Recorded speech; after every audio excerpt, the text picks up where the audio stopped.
cast my mind to Calvary, where Jesus bled and died for me. I see his wounds, his hands, his feet, my Savior on that cursed tree. His body bound and drenched in tears, they laid him down.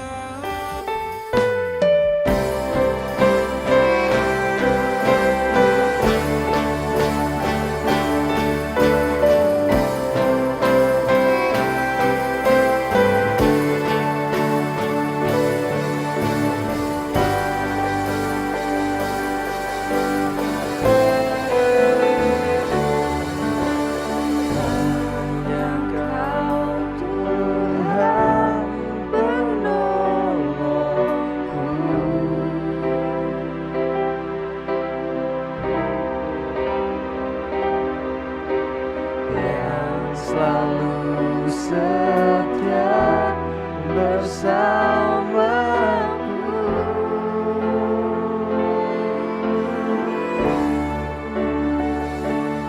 kasih-Mu yang sanggup merubah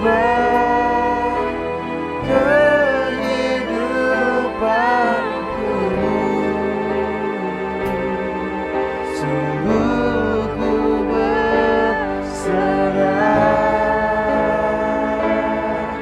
sungguh ku percaya kuasa-Mu terlebih besar, Tuhanku terlebih besar. Tak pernah terlambat janji-Mu ya Tuhan menolong hidupku. Kuasa-Mu terlebih besar, Tuhanku terlebih besar. Tak pernah terlambat janji-Mu ya Tuhan pulihkan hidupku.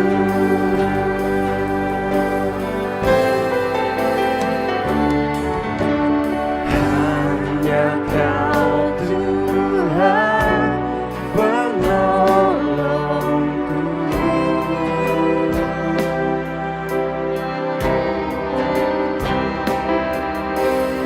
yang selalu setia bersamaku.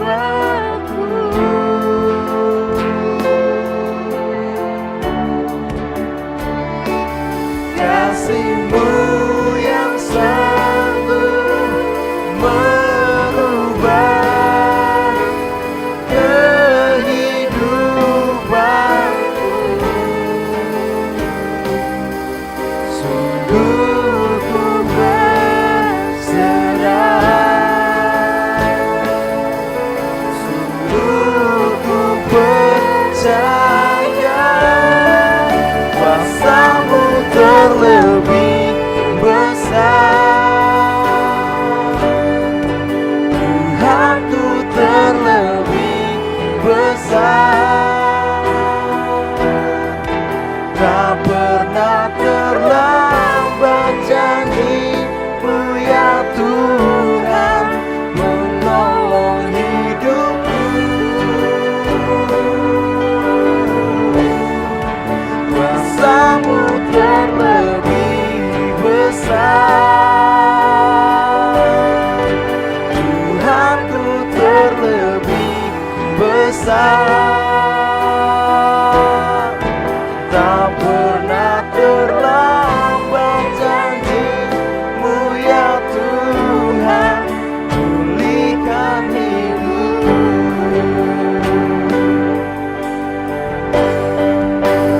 Ku percaya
terlebih besar, Tuhanku terlebih besar. Tak pernah terlambat janji-Mu ya Tuhan, pulihkan hidupku. Kuasa-Mu terlebih besar, Tuhanku terlebih besar. Tak pernah terlambat janji-Mu ya Tuhan, menolong hidupku. Kuasa-Mu terlebih besar, Tuhanku terlebih besar. Tak pernah terlambat janji-Mu ya Tuhan, pulihkan hidupku. Tak pernah terlambat janji-Mu ya Tuhan, pulihkan hidupku. Tak pernah terlambat janji-Mu ya Tuhan, pulihkan hidupku.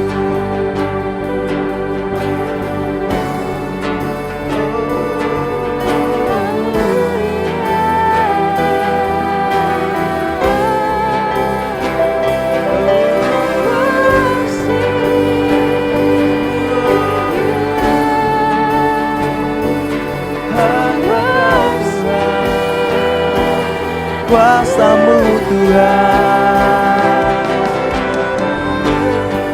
Kau besar, Kau mulia.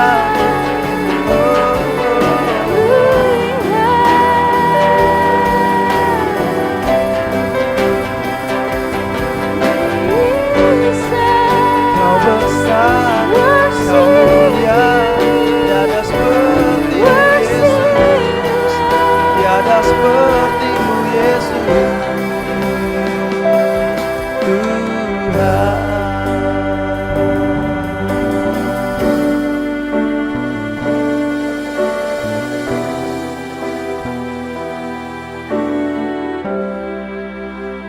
Kau kuatkan aku bertahan, Kau harapan dalam kesesakan. Kau buktikan kesetiaan-Mu Tuhan, Engkau Allah Immanuel.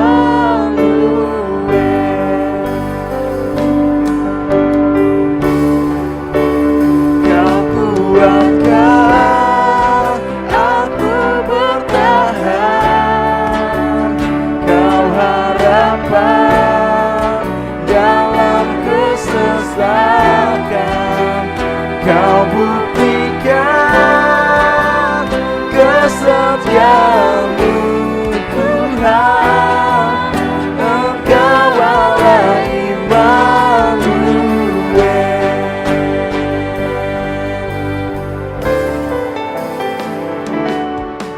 Bapakku datang dan berserah, ku nyatakan Kau yang berkuasa.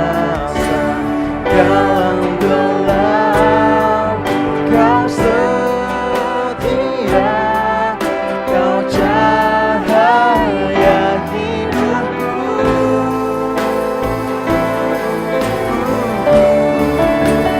Kau kuatkan aku bertahan, Kau harapan dalam kesesakan.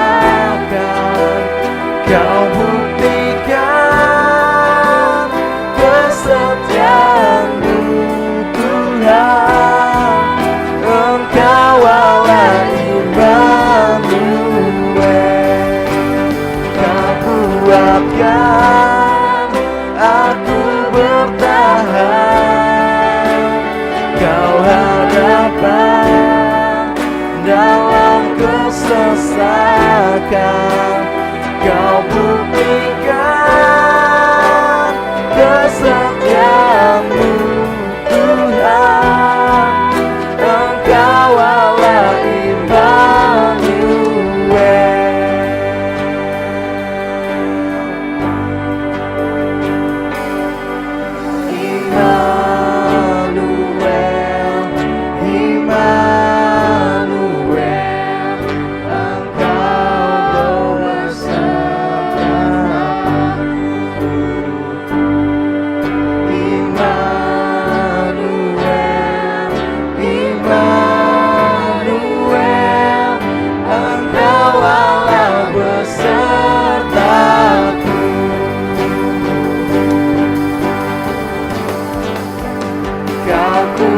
kuatkan aku bertahan.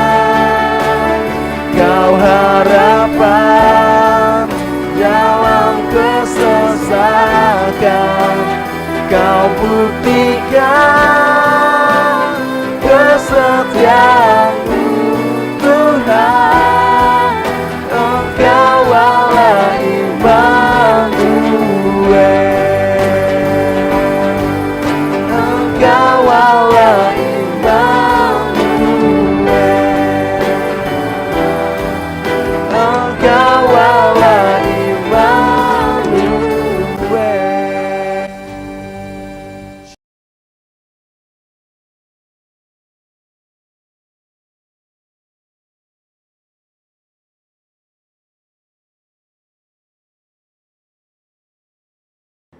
Shalom saudara terkasih, hari ini kita akan membahas hal yang sangat relevan di dalam kehidupan generasi anak-anak muda. Dan tentunya juga memberikan kekuatan kepada setiap kita yang mendengar. Di tengah dunia yang serba cepat perubahannya, akibat yang ditimbulkan adalah ketidakpastian akan masa depan dan adanya perasaan fear of missing out atau FOMO. Inilah yang seringkali saya tanyakan pada diri saya sendiri sebagai anak muda. Nanti ke depannya bagaimana ya hidup saya? Apakah akan berjalan baik? Apakah saya bisa memenuhi kebutuhan sehari-hari? FOMO ini adalah perasaan gengsi atau merasa kurang update dengan kejadian-kejadian yang berubah setiap hari. Bagaimana kita bisa lepas dari perasaan-perasaan ini dan mengalami kemenangan di dalam kehidupan? Dalam edisi Voice of Pentecost kali ini, kita akan membahas tentang dalam Yesus ada kepastian. Di dalam Alkitab, kita menemukan banyak tokoh-tokoh yang juga mengalami masalah dan tantangan dalam usia muda mereka. Kali ini, tokoh yang akan kita bahas adalah Yusuf. Saudara, coba bayangkan, sedari muda Yusuf mengalami penolakan dari saudara-saudaranya. Dia dibenci begitu rupa sampai dijual menjadi budak oleh saudaranya sendiri. Dia harus berusaha keras bertahan hidup di tanah asing. Sesudah dipercaya menjadi kepala rumah oleh Potifar, dia difitnah dan harus masuk penjara bertahun-tahun sebelum janji Tuhan digenapi dalam hidupnya. Lalu, apa yang bisa kita pelajari dari kehidupan Yusuf? Hal yang dapat kita pelajari adalah orang yang hidup benar, langkah hidupnya ditetapkan oleh Tuhan. Hal ini dituliskan dalam Mazmur 37 ayat 23. Bagaimana Yusuf tidak meninggalkan iman percayanya kepada Tuhan. Dia terus memiliki hubungan yang dekat dengan Tuhan. Di situ Yusuf menemukan kekuatan untuk bertahan dan terus percaya kepada janji-janji Tuhan. Dari sini dapat kita lihat bahwa orang yang hidupnya benar akan terus diproses oleh Tuhan agar siap menjalani panggilan hidup yang telah ditetapkan Tuhan. Selanjutnya, yang dapat kita pelajari bahwa Yusuf bisa saja khawatir dan ketakutan akan masa depannya. Tetapi Yusuf mengerti Allah lah yang membuat segalanya menjadi baik. Saudara, kalau saya jadi Yusuf, saya bisa menjadi stres hingga depresi. Bagaimana tidak? Dari kecil sudah dibuang oleh saudara sendiri, menjadi budak di tanah asing, lalu difitnah dan dipenjara. Di kacamata manusia, masa depan Yusuf itu suram dan tidak ada harapan lagi. Tetapi disitulah letak iman bekerja. Dalam Roma 4 ayat 18a berkata, sebab sekalipun tidak ada dasar untuk berharap, namun Abraham berharap juga dan percaya. Hari ini, di tengah masalah dan tantangan yang ada, kita perlu memiliki hubungan yang erat dengan Tuhan dan terus percaya kepadanya bahwa manusia bisa mereka-rekakan yang jahat, tetapi Tuhan sanggup mengubah menjadi kebaikan bagi kita semua. Tuhan Yesus berkata dalam Matius 6 ayat 31, mengapa kamu khawatir soal pakaian? Apakah yang akan kami makan? Apakah yang akan kami minum? Perkataan Tuhan Yesus sangat relevan dengan generasi muda dan kita semua hari-hari ini. Bukankah ini yang dikhawatirkan oleh anak-anak muda sekarang? Bisa tidak ya saya mendapat pekerjaan? Bisa tidak ya saya mencukupi kebutuhan sehari-hari saya? Justru seharusnya generasi muda yang hidupnya di dalam Tuhan memiliki optimisme dan kepercayaan penuh kepada Tuhan bahwa Dia sanggup memelihara kita bahkan di tengah kondisi kekeringan sekalipun. Matius 6 ayat 33 dengan jelas berkata, "Carilah dahulu kerajaan Allah dan kebenarannya, maka semuanya itu akan ditambahkan kepadamu." Tapi apa ya maksudnya? Maksudnya adalah kita harus berusaha dengan sungguh-sungguh agar kuasa dan hadirat Allah termanifestasikan dalam hidup kita. Melalui Roh Kudus, kita berusaha untuk mentaati perintah Kristus. Hidup benar, tidak hidup dalam dosa, bekerja dengan cara yang benar, maka berkat Tuhan akan tercurah untuk mencukupi kehidupan saudara dan saya. FOMO terjadi karena adanya rasa tidak puas dan tidak pernah merasa cukup akan apa yang dimiliki seseorang dan fokus kepada pencarian duniawi semata. Tertulis dalam Kolose 3 ayat 2 bahwa pikirkanlah perkara yang di atas bukan yang di bumi. Sembari kita bekerja, bersekolah, dan berusaha di dunia ini, Alkitab juga mengajarkan untuk mulai membangun kehidupan kekal kita dari sekarang. Tuhan sendiri mengajarkan secara langsung kepada murid-muridnya dalam doa Bapa kami. Berikanlah kami pada hari ini makanan kami yang secukupnya. Dari sini kita tahu bahwa yang Tuhan kehendaki adalah hidup dengan ucapan syukur dan secukupnya. Selain itu, Paulus juga memberikan nasihat kepada Timotius tentang ibadah yang disertai dengan rasa cukup akan memberikan keuntungan yang besar. Jadi, kesimpulannya adalah setiap generasi akan memiliki masalah dan tantangannya sendiri-sendiri. Tetapi janji firman Tuhan adalah ya dan amin bagi semua orang yang percaya. Sekalipun janji Tuhan tampaknya belum digenapi, kita belajar untuk terus berharap hanya kepada Tuhan Yesus sesuai dengan firman-Nya. Di dalam Tuhan Yesus ada kepastian mengenai masa depan kita di tengah dunia yang serba tidak pasti. Bagian kita adalah berpegang terus pada firman yang Tuhan perintahkan. Saudara, untuk penjelasan lengkapnya dari tim teologi kami, silahkan klik link yang ada di atas atau scan QR Code yang tersedia. Salam integritas, Tuhan Yesus memberkati.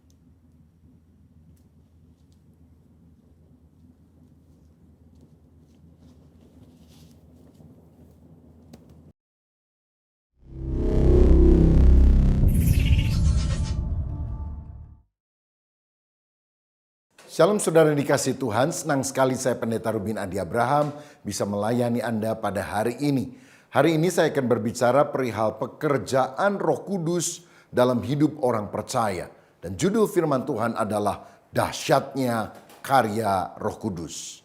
Kita akan baca Yohanes 14 ayat 16 dan 17 yang berbunyi demikian. Aku akan minta kepada Bapa dan Ia akan memberikan kepadamu seorang penolong yang lain supaya Ia menyertai kamu selama-lamanya, yaitu Roh kebenaran. Dunia tidak dapat menerima Dia sebab dunia tidak melihat Dia dan tidak mengenal Dia. Tetapi kamu mengenal Dia sebab Ia menyertai kamu dan akan diam di dalam kamu. Saudara sekalian, sebelum Yesus Kristus pergi ke sorga, Dia menjanjikan penghibur bagi semua orang yang percaya, yaitu Roh Kudus yang akan melanjutkan karya Allah di dalam hidup kita. Dan saya yakin Yesus naik untuk menyiapkan sorga bagi kita. Tetapi Roh Kudus turun untuk menyiapkan kita bagi sorga. Roh Kudus harus berkarya supaya benar-benar karakter kita cocok, supaya kita bisa bersama dengan Dia di dalam kekekalan. Nah, tanpa Roh Kudus memang ada keinginan untuk kita berbuat baik, tetapi kemampuan tidak ada, no power. Saudara, kalau misalnya kita ingin terbang, saudara boleh naik ke apartemen, lalu berada di lantai yang paling tinggi, lalu kemudian saudara coba mengepakkan tanganmu, lalu kemudian saudara terjun, pasti mati. Kenapa? Kenapa kita tidak mungkin terbang? Karena kita tahu ada hukum Allah yang disebut gravitasi yang menyebabkan apapun yang ada di atas akan jatuh ke bawah. Nah, hukum dosa juga seperti itu. Kita ingin mencapai tempat yang luhur, tinggi, kudus, tapi kita selalu jatuh di dalam dosa. Tetapi ada satu hukum lain yang disebut hukum aerodinamika. Dan itulah prinsip yang digunakan di dalam pesawat terbang. Dengan mesin jet, dia akan membawa pesawat terbang yang berat itu dengan banyak penumpang untuk terbang berjam-jam sampai kepada tujuan dan tidak jatuh karena hukum aerodinamika menentang hukum gravitasi. Saya percaya kalau kita hidup di dalam kekuatan diri sendiri, kita pasti jatuh di dalam dosa. Tapi kalau kita mengandalkan Roh Kudus, dahsyatnya kuasa Roh Kudus, kita akan alami untuk hidup yang berkemenangan. Nah, di dalam kitab Roma pasal yang ke-8, Rasul Paulus menyebutkan ada 4 akibat bila kita hidup dikuasai oleh Roh Kudus. Dan ini doa saya supaya kita benar-benar hidup dipimpin oleh Roh Kudus. Yang pertama, Roh Kudus membebaskan kita dari hukuman dosa. Dalam Roma 8 ayat 1 dan 2 dikatakan, demikianlah sekarang tidak ada penghukuman bagi mereka yang ada di dalam Kristus. Roh yang memberi hidup telah memerdekakan kamu dalam Kristus dari hukum dosa dan hukum maut. Dari ayat ini kita mengetahui sebetulnya ada 3 kondisi dari orang yang belum percaya kepada Kristus, di mana Roh Kudus belum tinggal di dalam hidupnya. Yang pertama adalah terhukum. Alkitab tadi berkata, kalau Roh Kudus mendiami kita, maka kita tidak akan lagi mengalami hukuman dosa tersebut. Nah, di dalam Yohanes 3:18 juga dikatakan, barang siapa percaya kepada Yesus, ia tidak akan dihukum. Barang siapa tidak percaya, ia telah berada di bawah hukuman, sebab ia tidak percaya dalam nama Anak Tunggal Allah. Saudara-saudara, jadi kalau kita tidak percaya bahwa Yesus adalah juru selamat, tidak percaya Yesus adalah Tuhan, kita sebetulnya sudah divonis. Vonisnya apa? Hukuman mati. Untuk selama-lamanya berada di neraka. Tinggal eksekusinya saja dijalankan. Kalau kita masih hidup, belum masuk neraka, bukan berarti kita ini belum divonis. Sudah divonis. Hanya eksekusinya saja yang akan dijalankan pada waktunya. Itu sebabnya betapa pentingnya kita bertobat lahir baru, percaya kepada Yesus, supaya kita dibenarkan oleh Tuhan. Kita orang berdosa, seharusnya binasa di dalam neraka. Tapi waktu kita percaya kepada karya Kristus di atas kayu salib yang telah menyelamatkan kita, maka kita tidak dianggap lagi orang berdosa. Kita dianggap orang yang benar di mata Allah. Nah, dan Roh Kuduslah yang bisa membuat kita percaya kepada Yesus. Tidak ada orang yang bisa berkata bahwa Yesus itu adalah Tuhan selain dari karya Roh Kudus di dalam kehidupan kita. Karenanya tanpa Yesus kita terhukum. Tetapi pendiaman dalam Roh Kudus dalam diri kita membuat kita bebas dari hukuman. Kita orang yang percaya kepada Kristus tidak akan pernah dihukum masuk ke dalam neraka. Karena ketika kita percaya kepada Kristus, segala hukuman sudah ditanggung di atas kayu salib. Yang kedua, orang yang hidup di luar Kristus adalah orang yang mati secara rohani. Karena itu Alkitab tadi berkata, oleh Roh Kudus kita dihidupkan rohnya. Kita ini seperti zombie, mayat hidup, kelihatannya bisa bergerak tapi secara rohani kita mati. Dan cirinya orang yang mati rohani adalah tidak tertarik pada perkara-perkara rohani. Saya ingat sebelum saya lahir baru, karena saya dilahirkan dalam keluarga Kristen, ayah saya pendeta, saya diharuskan membaca Alkitab setiap hari. Tapi waktu saya baca, saya merasa buku ini sangat membosankan. Saya pikir ini buku yang mati, tidak menarik. Tapi setelah saya bertobat, percaya kepada Yesus, lahir baru, saya membaca firman dengan sukacita. Dan sangat tertarik walaupun sudah membaca berulang-ulang. Dan saya tahu sebetulnya bukan Alkitab yang adalah buku mati. Roh saya pada waktu itu mati. Sehingga saya tidak tertarik pada perkara rohani. Saudara sekalian, seperti seorang kakek paling doyan makan capcay misalnya. Tapi kalau dia mati, mau ditawarin capcay banyak dan enak juga dia akan menolak. Karena apa? Orang mati tidak tertarik kepada apa yang ditawarkan kepadanya. Nah, kalau kita mati secara rohani, ada KKR, ada khotbah, ada retreat, ada buku rohani yang bagus. Kita nggak akan tertarik. Karena apa? Rohmu yang mati. Harus dihidupkan dulu oleh Roh Kudus. Yang ketiga, ciri orang yang di luar Kristus adalah terikat. Karena itu Roh Kudus harus memerdekakan atau membebaskan kita. Sebab orang yang terikat mau tidak mau akan selalu jatuh di dalam dosa. Seperti budak.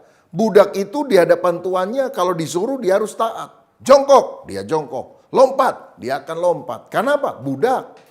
Nah, kalau kita budak dosa, kita mau mungkin hidup benar, tetapi kalau setan sudah bilang, lakukan dosa ini, kita akan melakukannya. Karena kita adalah orang yang terikat dan perlu Roh Kudus untuk membebaskannya. Saya membaca di sosial media, ada beberapa orang artis yang ditangkap oleh polisi karena apa? Terjerat kasus narkoba. Celakanya ada yang ditangkap itu 2 kali, 3 kali, bahkan saya baca ada yang 4 kali. Ya saudara udah ditangkap, dimasukin penjara atau direhab, jatuh lagi, jatuh lagi, jatuh lagi. Ini menunjukkan apa? Niat saja tidak cukup. Tekad saja tidak mampu membebaskan kita dari hukuman. Saudara, karena itu kita membutuhkan karya Allah di dalam hidup kita. Nah, kalau saudara hidup di dalam Roh Kudus, kita bukan cuma mau, tapi kita dimampukan. Mungkin ada di antara saudara yang selama ini terikat, misalnya oleh rokok atau perjudian. Oh, saudara udah bilang, saya nggak mau ngerokok lagi, saya nggak mau judi lagi. Ternyata kebobolan juga. Kenapa? Agama mungkin mengajarkan hal yang baik, tapi tidak memberikan kuasa kepada kita untuk bisa melakukan apa yang baik itu.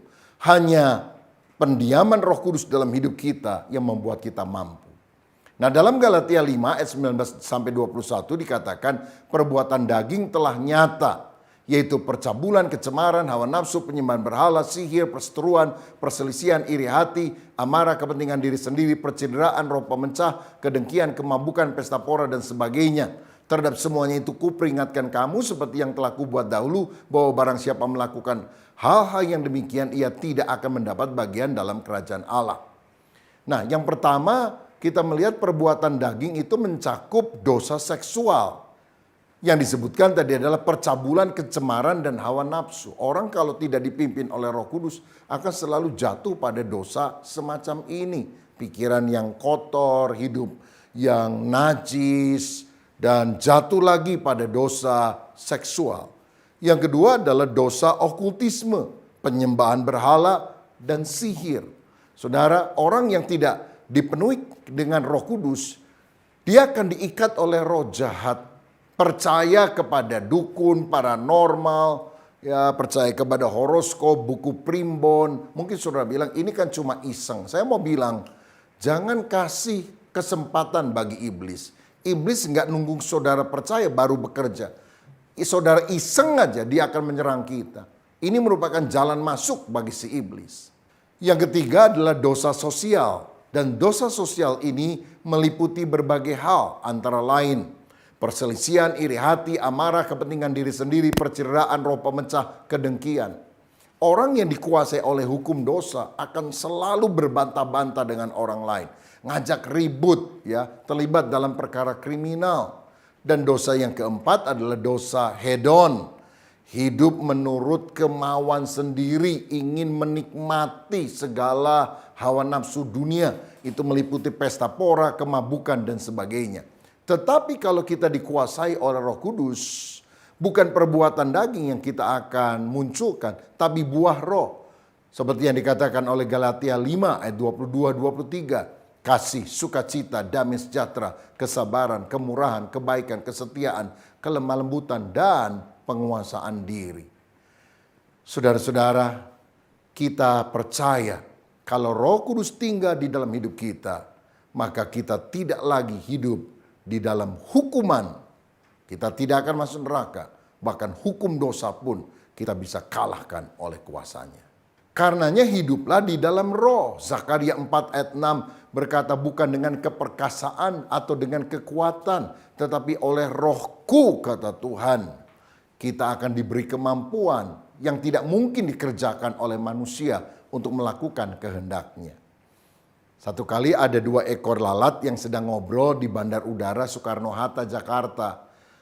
Lalat ini nanya sama temennya, kamu baru dari mana? Oh, saya 2 jam yang lalu masih ada di Surabaya, sekarang sudah di sini. Ah, nggak mungkin. Masa kamu bisa terbang dengan sayapmu yang kecil?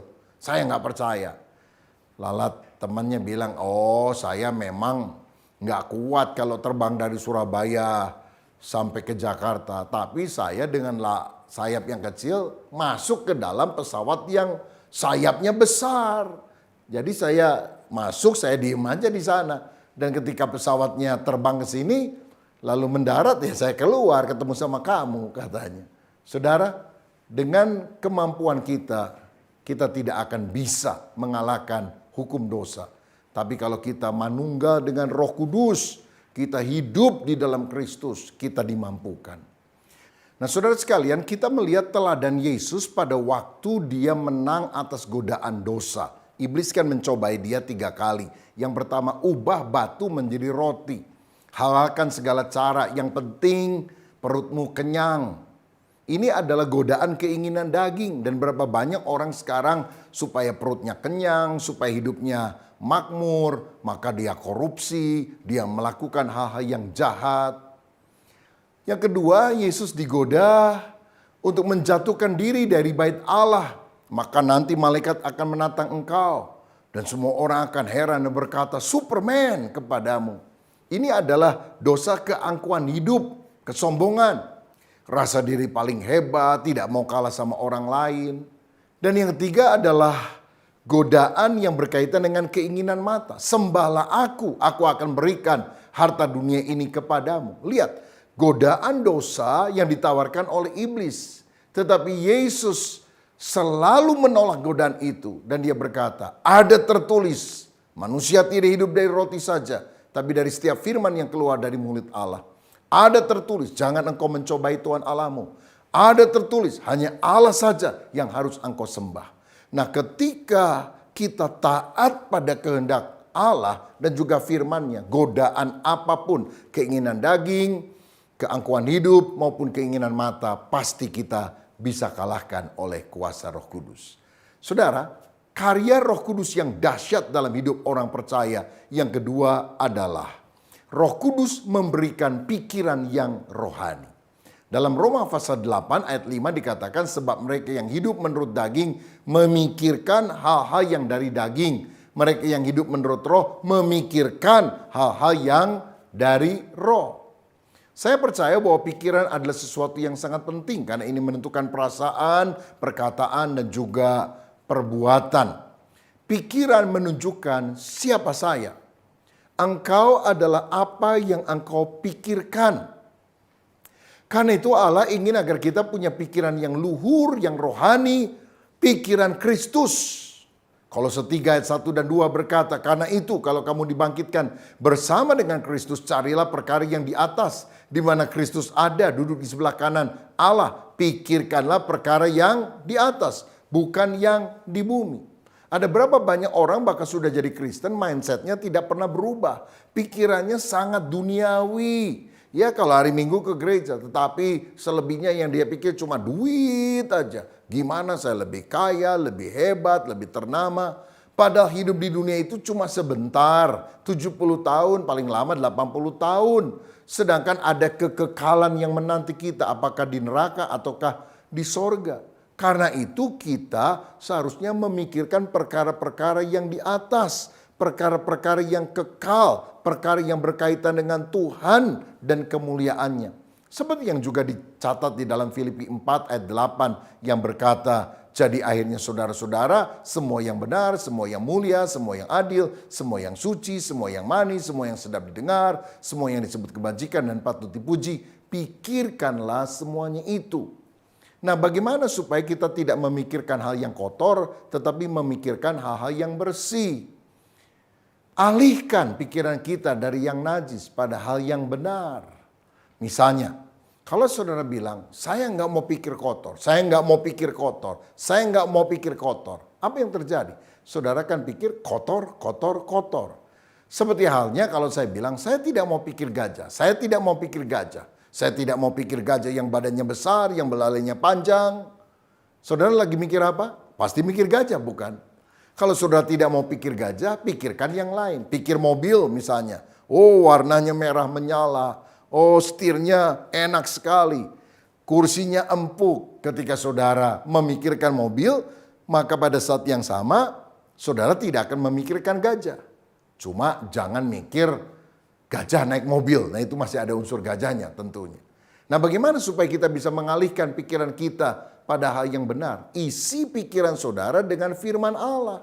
Sebab firman ini akan mencuci hati dan pikiran kita ketika kita baca dan mempraktekkan di dalam kehidupan ini. Saudara, di Jakarta ada seorang yang punya toko. Lalu di kasa, tempat biasa dia melayani pembeli itu dengan pengembalian uang dan sebagainya, dia taruh Alkitab. Alkitab yang sudah lama dia miliki. Sehingga kalau jam-jam tertentu pembeli agak sepi, dia baca Alkitab, dia garis bawahi. Kalau ada pembeli dia tutup.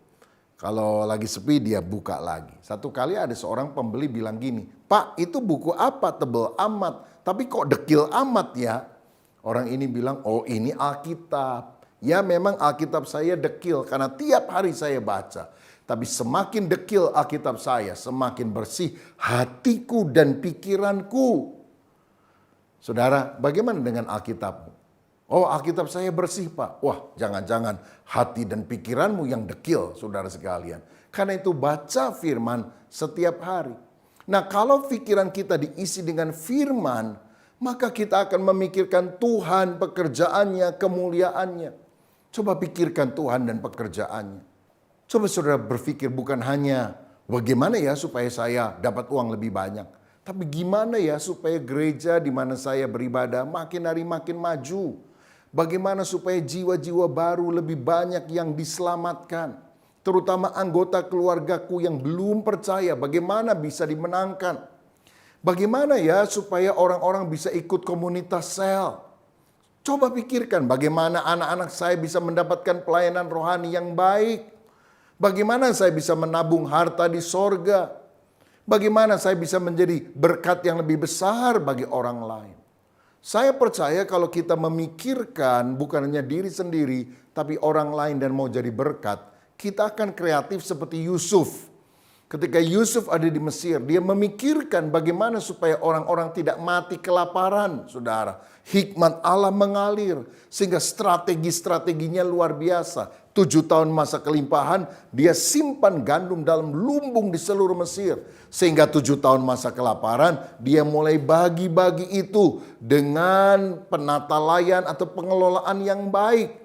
Orang yang tidak hanya memikirkan untuk keuntungan diri saja, tapi memikirkan kemuliaan Tuhan dan menjadi berkat bagi orang banyak. Kreativitas Tuhan akan berikan melalui pikiranmu. Saudara, andalkan Roh Kudus. Roh Kudus akan memberikan terobosan, hikmat di dalam pemikiran saudara. Sehingga ada keberuntungan, kemenangan, berkat rohani dan jasmani yang saudara akan dapatkan. Puji Tuhan. Yang ketiga, karya Roh Kudus yang dahsyat dalam hidup orang percaya adalah Roh Kudus memberikan damai sejahtera di dalam hati.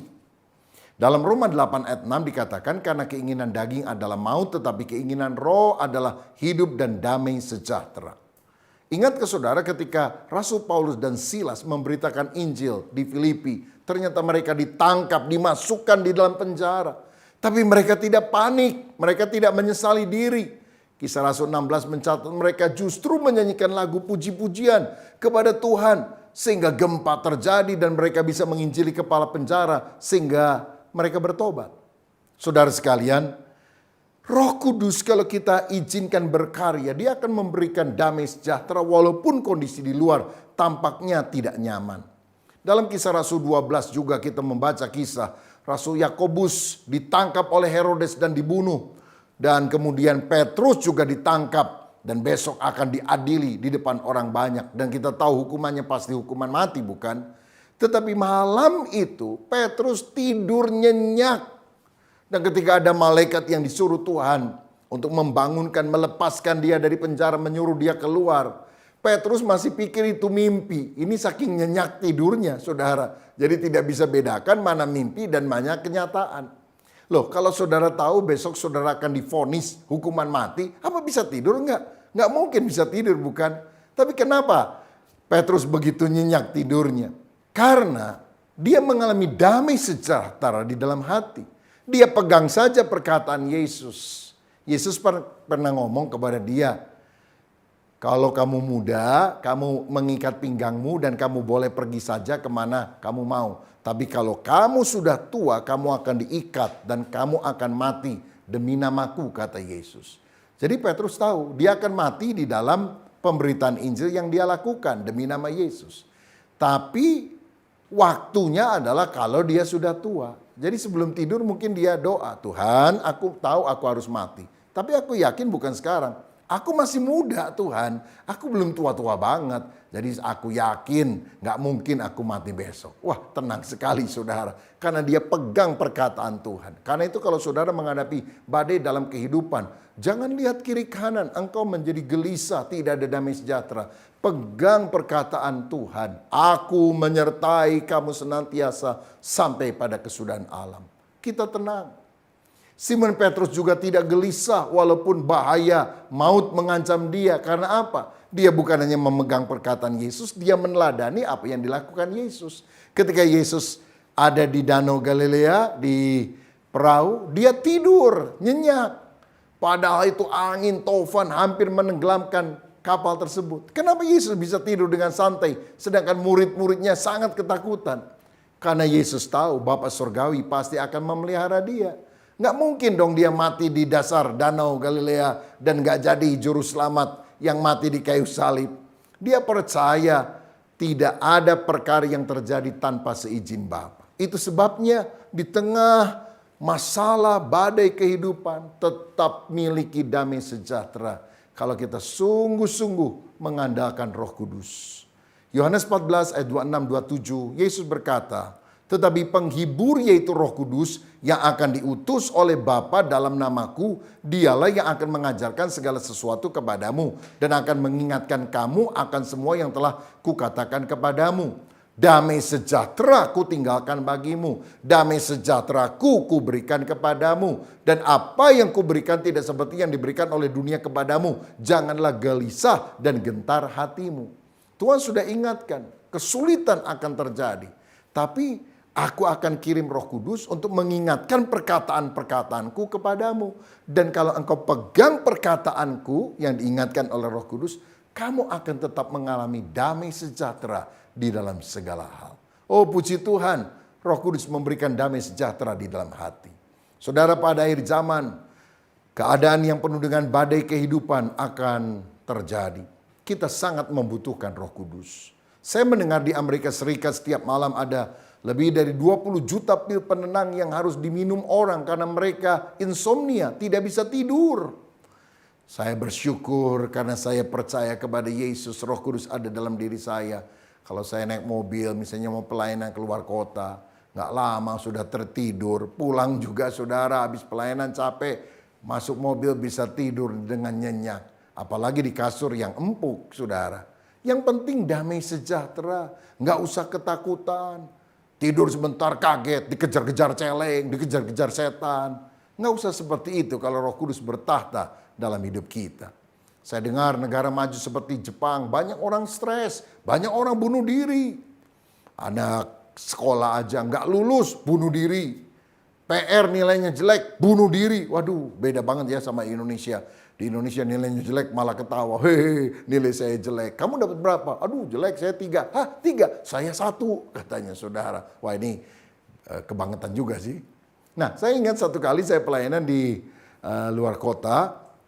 Dan ada seorang ingin berjumpa dengan saya. Dia adalah orang yang cukup kaya, saudara. Dia punya beberapa perusahaan. Tapi ketika saya bicara kepada dia, dia mengungkapkan isi hati. Dia nangis.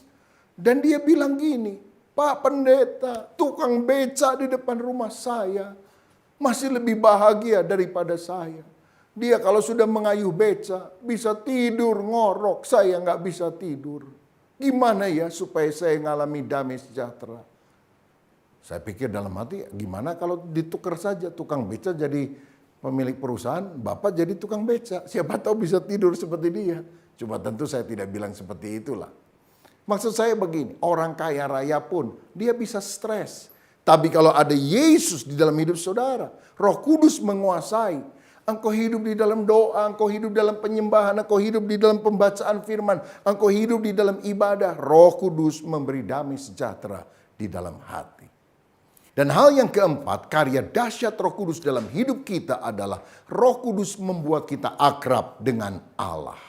Dalam Roma 8 ayat 15 dan 16 dikatakan, sebab kamu tidak menerima roh perbudakan yang membuat kamu menjadi takut lagi, tetapi kamu telah menerima roh yang menjadikan kamu anak Allah. Oleh roh itu kita berseru, ya Aba, ya Bapa. Roh itu bersaksi bersama-sama dengan roh kita bahwa kita adalah anak-anak Allah. Saudara, ada banyak orang beribadah datang ke gereja karena takut bangkrut. Ke gereja lo, kalau nggak bangkrut lo. Sehingga dia datang itu dengan ketakutan supaya tidak dihukum oleh Tuhan. Tidak ada keakraban. Tapi kalau Roh Kudus tinggal dalam hidup saudara, Allah akan engkau rasakan sebagai Bapa. Kita adalah anak-anaknya. Ini menunjukkan ada kemesraan, ada persekutuan yang manis. Yesus kan pernah mengajari kita doa, Bapa kami. Panggil Allah sebagai Bapa. Itu bukan formalitas. Bapa kami yang di sorga, dikuduskanlah namamu. Coba kalau anakmu di rumah ketok kamar pagi-pagi sebelum ke sekolah.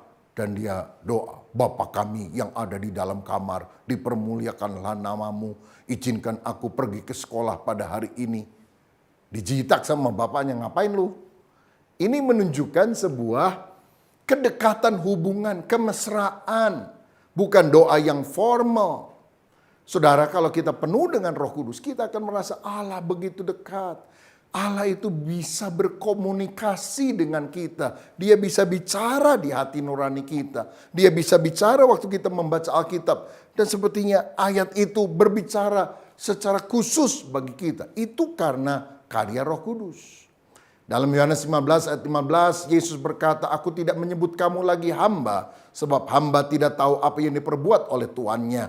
Tetapi aku menyebut kamu sahabat, karena aku telah memberitahukan kepada kamu segala sesuatu yang telah kudengar dari Bapakku.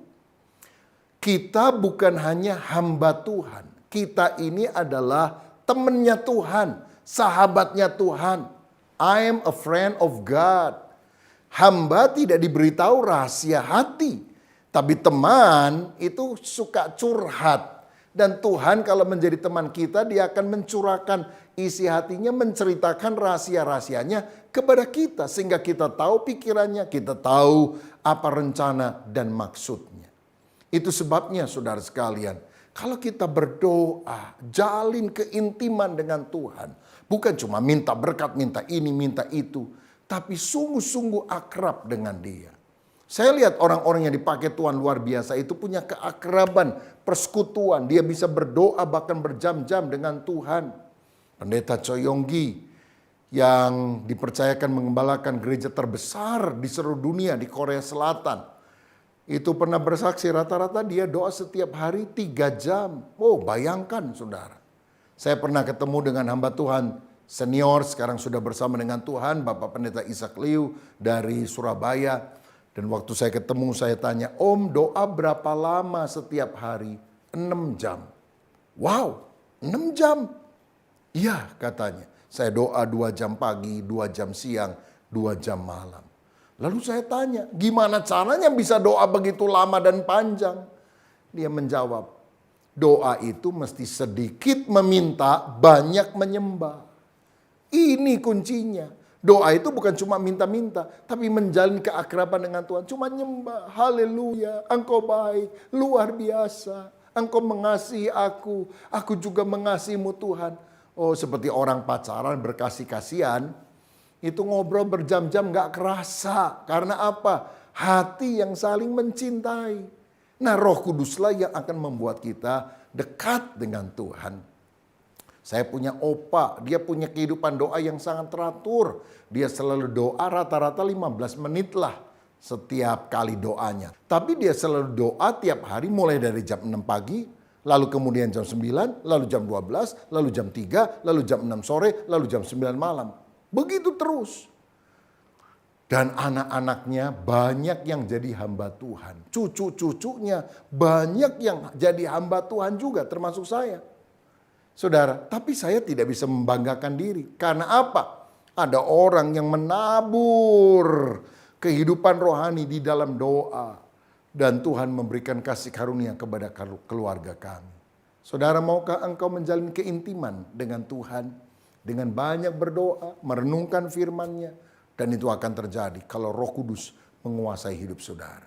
Siapa di antara saudara yang mau berkata, Roh Kudus, biar aku menang atas setiap keinginan daging. Biar aku berkemenangan dan punya pikiran-pikiran rohani, bukan pikiran-pikiran yang duniawi. Roh Kudus, saya juga ingin mengalami damai sejahtera di tengah dunia yang bergejolak ini. Dan aku juga ingin intim dengan Engkau, memanggil Engkau sebagai Bapa. Kalau itu kerinduanmu, mari kita berdoa bersama. Bapa, terima kasih, kami sangat membutuhkan Roh Kudus. Dan kami percaya kalau saat ini Roh Kudus menguasai hidup kami, karya yang dahsyat akan terjadi dalam hidup kami. Karena itu kami membuka hati dalam nama Yesus. Terimalah karya Roh Kudus. Terimalah kehadiran Roh Kudus. Dan kami yakin kalau kami taat kepada Roh Kudus, ada kemenangan dalam hidup kami selamanya. Dalam nama Yesus kami berdoa. Haleluya. Amin. Salam sehati. Tuhan Yesus memberkati. Mari kita tundukkan kepala sebelum kita mengakhiri ibadah pada pagi hari ini. Bapa, kami bersyukur kepadamu atas anugerah yang besar, pemeliharaan yang senantiasa terjadi dalam kehidupan kami pada masa-masa COVID sampai pada hari ini. Kami percaya begitu besar pertolongan Tuhan, perlindungan Tuhan, penyertaan Tuhan di dalam kehidupan keluarga kami masing-masing. Kami berdoa Tuhan, biar setiap firman yang diberitakan, Roh Kudus menerangi kami semua, supaya kami semua menerima, mengerti dan melakukan pesan Tuhan bagi kami pada hari ini. Kami juga berdoa bagi bangsa kami Indonesia. Kami serahkan Indonesia ke dalam tangan-Mu. Kami percaya Tuhan tetap pelihara, Tuhan tetap pegang, Tuhan tetap menjaga bangsa kami Indonesia. Berdoa untuk Presiden, Wakil Presiden, seluruh menteri, aparat keamanan, TNI, dan Polri, bersama seluruh jajaran yang lainnya. Tuhan, Engkau memberikan hikmat kepada mereka. Engkau juga memberikan kesehatan kepada mereka, supaya mereka menjalankan tugas untuk memimpin bangsa ini dengan benar.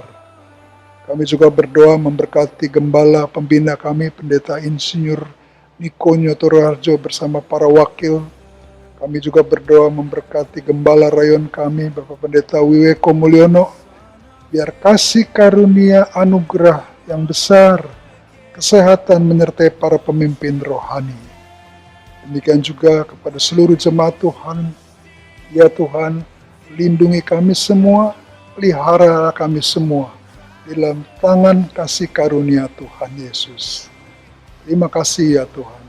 Jemaat yang dikasih Tuhan, sebelum kita pulang, mari kita angkat tangan kita buka hati kita untuk siap menerima berkat Tuhan.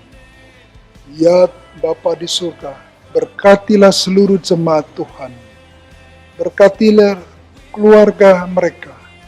Berkatilah suami istri anak-anak mereka. Berkatilah usaha dan pekerjaan mereka. Biarlah kasih karunia Tuhan Yesus yang berlimpah-limpah Engkau anugerahkan, Engkau curahkan dalam kehidupan mereka.